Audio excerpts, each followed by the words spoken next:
est-ce que vous pouvez nous faire un petit bilan justement du basket auvergnat?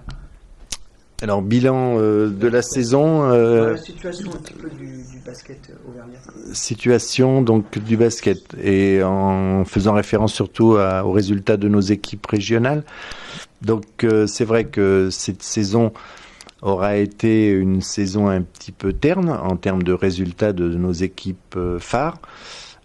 Tout le monde a vu en effet les résultats de la Jave, qui va redescendre l'année prochaine en NM1, du Stade Clermontois qui n'a pas réussi à se maintenir en NM1, tout comme l'ASM Le Puy, club phare de la Haute-Loire.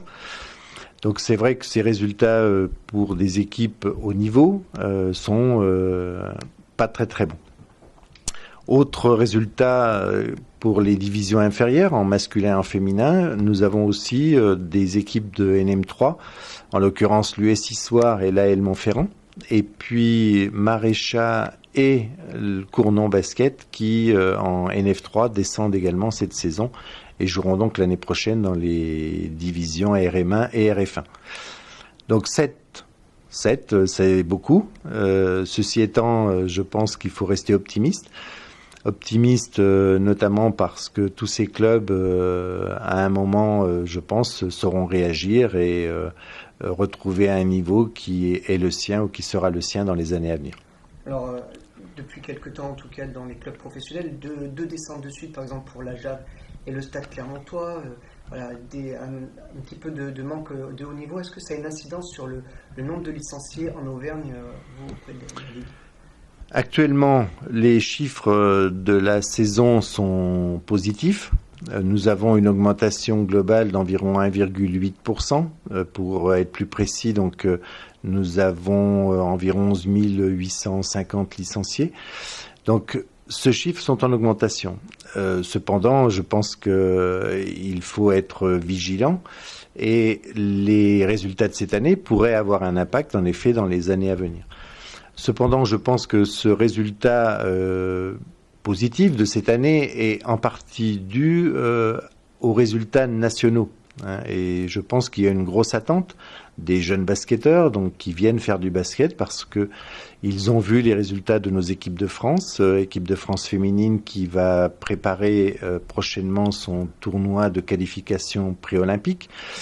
Et bien sûr, les masculins sont bien sûr attirés par nos NBA joueurs, en l'occurrence l'équipe à Tony Parker, Boris Dio et j'en passe.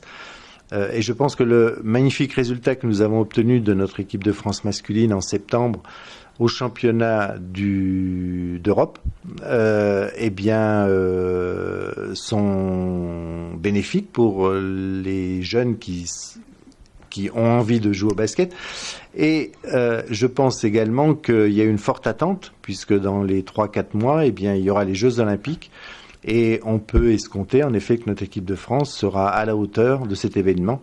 Et pourquoi pas être sur le podium. Donc finalement, qu'il n'y ait pas de club au plus haut niveau auvergnat, ça dérange pas plus que ça, finalement, les jeunes de la région, de faire du basket. Actuellement, on pourrait faire un bilan en disant c'est pas dérangeant, mais malgré tout, je crois que il ne faudrait pas que nous continuions comme ceci pendant 4 ou 5 ans. Immanquablement, l'image territoriale et le besoin d'avoir une identification régionale est nécessaire. Cependant, je pense que les clubs, que ce soit la Jave ou le Stade Clermontois, sauront rebondir. Ce sont d'abord des clubs qui sont très formateurs et on devrait avoir de leur part une continuité dans cette action de formation. Et je pense que leur objectif sera aussi de retrouver un niveau qui a été le sien pendant des années. Donc je suis optimiste par rapport à ça.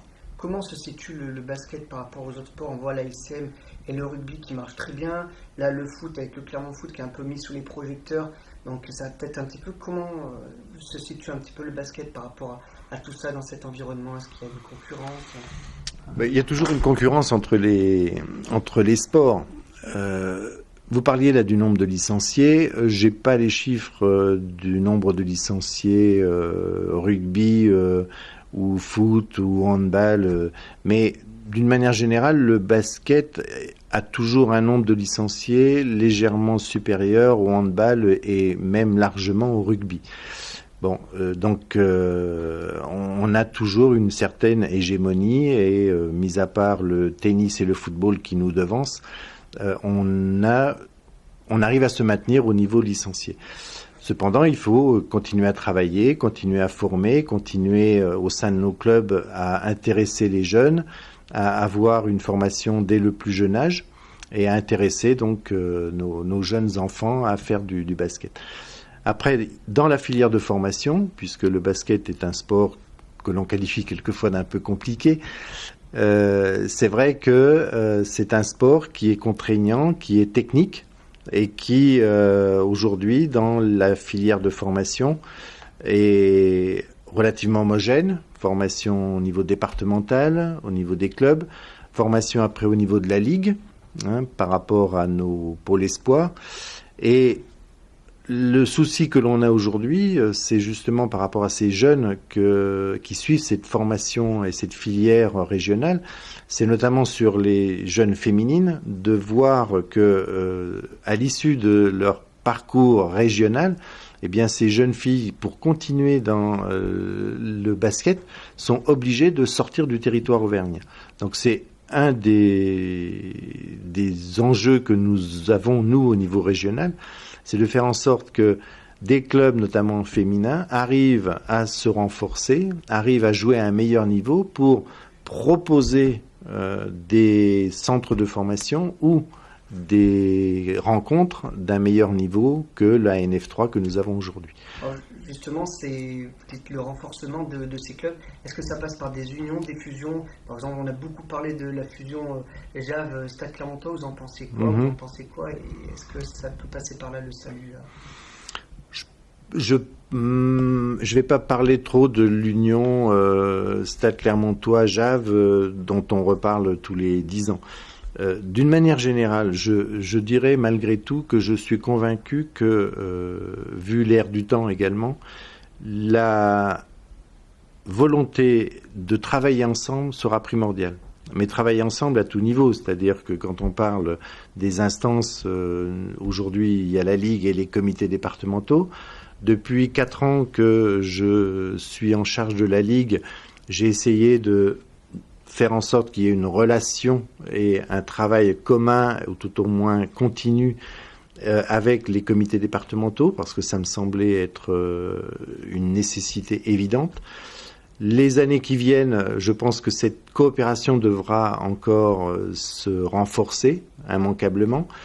Et je reste persuadé aussi que l'évolution territoriale, notamment toutes les entités politiques, où notre fédération nous invitera justement à renforcer ce rapprochement et ce travail en commun pour mutualiser les moyens, pour aller vers plus d'efficacité dans nos actions, c'est évident. Alors vous qui côtoyez à la fois beaucoup le monde amateur, professionnel, justement, est-ce que vous trouvez qu'il y a des passerelles assez importantes entre les deux? Est-ce qu'un jeune Auvergnat, comment je dirais, peut espérer jouer à un niveau assez important s'il a en Auvergne? Est-ce que ça c'est possible aujourd'hui? On a des exemples. Aujourd'hui, si vous prenez Geoffrey Lauvergne qui est à Chalon-sur-Marne ou Philippe Brault qui est à Roanne, ce sont des jeunes qui sont issus de la formation de nos pôles espoirs, qui pour certains sont passés par l'INSEP et qui aujourd'hui jouent en Pro A. Donc, mais on n'en a pas suffisamment. Et puis on a des jeunes filles aussi qui sont passées chez nous. Aujourd'hui, des Manon Morel, j'ai plus tous les noms en tête. Et cette année encore, nous avons une jeune fille qui s'appelle Lisa Bercani, qui jouait en cadet à Beaumont et qui va intégrer l'INSEP. Donc, nous avons un pôle espoir qui fait de l'excellente formation.